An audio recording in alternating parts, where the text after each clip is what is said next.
Deixa eu te fazer uma pergunta. Você trocaria o som daí onde você mora, da cidade onde você mora, por esse som aqui? Escuta aí, ó.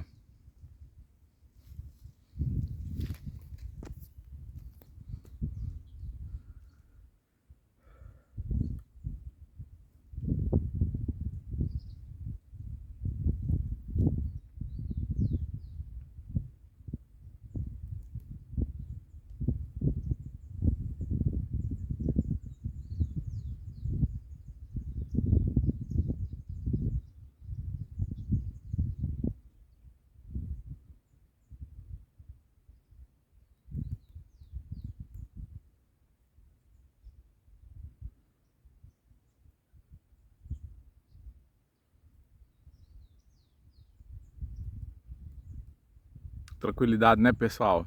O som é bom, não é? Bom para dormir, bom para pensar, bom para meditar, bom até para sonhar. Eu não trocaria isso aqui por nada.